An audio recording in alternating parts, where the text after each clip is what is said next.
और यूपी के कुशीनगर से लेंगे खबर, जहां से विधायक पीएन पाठक के सोशल मीडिया पर की गई एक पोस्ट ने हलचल बढ़ा दी है। उन्होंने अपनी पोस्ट में दरअसल लिखा है कि सनातन परंपरा में ब्राह्मण को समाज का मार्गदर्शक, विचारक और संतुलनकर्ता माना गया है। जहां ब्राह्मण एकत्र होता है वहां ज्ञान, विवेक और चिंतन का मंथन होता है। जो हिंदू अस्मिता को सशक्त बनाता है, उसका धर्म समाज को जोड़ना है, विभाजन नहीं।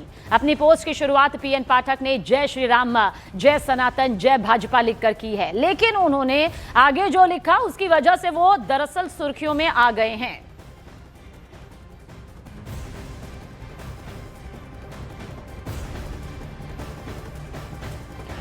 तो देखिए, ये बयान तो यहां पर सामने आया, लेकिन आगे क्या कुछ लिखा है वो भी यहां पर आपको बताएंगे, क्योंकि उन्होंने जो कुछ कहा वो पोस्ट भी इस वक्त आपके सामने है। लेकिन आपको पूरा मामला यहां पर बताते हैं कब शुरू हुआ। दरअसल यूपी में विधानमंडल का शीतकालीन सत्र चल रहा है। शीतकालीन सत्र के तीसरे दिन यानी कि मंगलवार शाम को कुशीनगर के बीजेपी विधायक पीएन पाठक की पत्नी के जन्मदिन के मौके पर उनके लखनऊ आवास पर यह बैठक हुई, जिसमें पूर्वांचल और बुंदेलखंड के 45 से 50 ब्राह्मण विधायक शामिल हुए।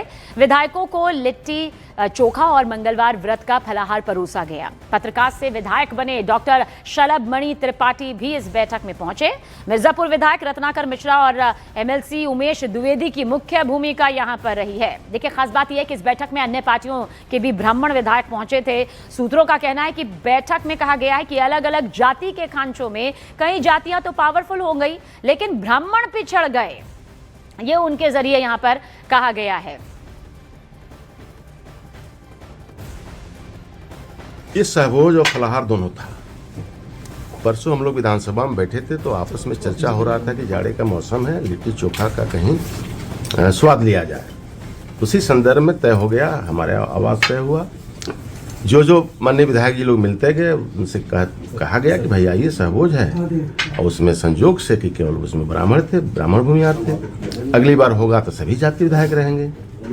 और बैठ करके जो चर्चाएं हुई हैं एसआईआर के बारे में, जो इस समय चल रहा है, ज्वलंत वही है, उसके बारे में विधानसभा जो लोग आए थे अपने विधानसभा के बारे में चर्चा की, पारिवारिक चर्चाएं हुई, केवल यही था।